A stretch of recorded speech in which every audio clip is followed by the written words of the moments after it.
How drones have become a perfect weapon for war. How were they deployed in IndoPak conflict? The game of drones played by both India and Pakistan in the recent past in the wake of the Pahalgam terror attack shows the might of drones in modern warfare.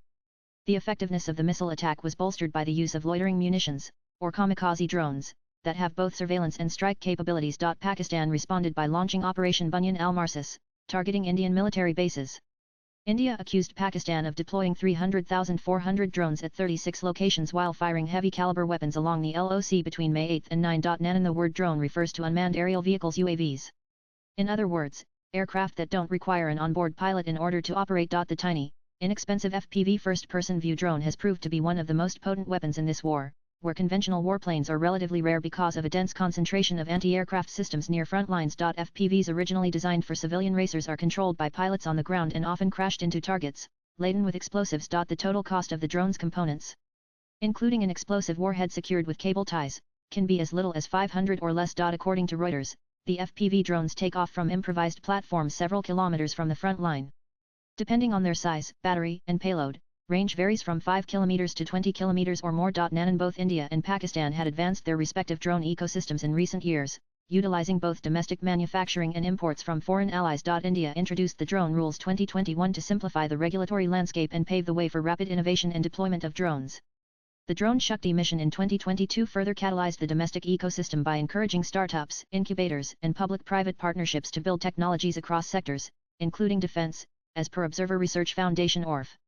By MID 2024, India had inducted between 2,000 and 2,500 drones into its fleet, with the total expenditure ranging from $361.45 million to $421.69 million. India's drone fleet primarily consists of Israeli-made reconnaissance unmanned aerial vehicles UAVs such as the IAI Searcher and Heron, along with loitering munitions like the Harpi and Harop.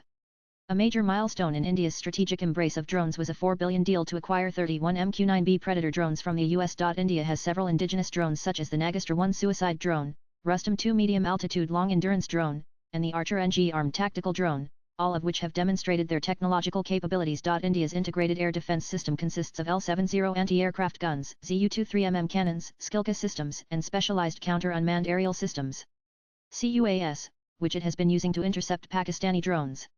The S-400 missile defense system, among the most advanced in the world, was activated during the attacks on May 8 and 9. Meanwhile, Pakistan developed its drone capabilities in 2009, manufacturing the Burrak drone under a licensing agreement with China.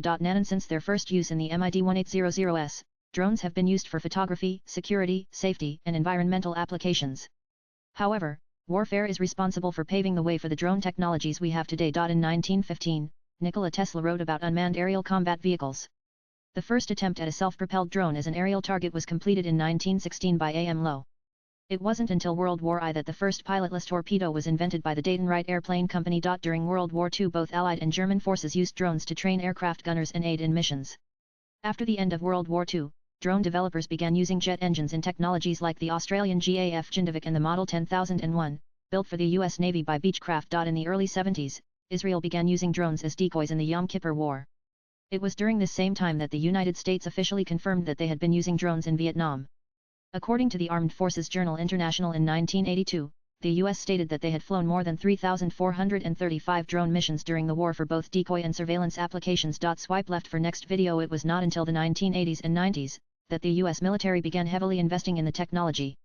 The U.S. Department of Defense awarded the AAI Corp and Israel-based Malat contracts in the 90s to develop more advanced drone technology, which resulted in more cost-efficient technologies. In the MID-90S, the U.S. government began the Predator program, which resulted in the MQ-1 Predator, equipped with a Hellfire anti-tank missile on its wings. It paved the way to the MQ-9 Reaper in 2007. The Predator and Reaper drones are what most people today picture when they think of military drones. Latest blogs.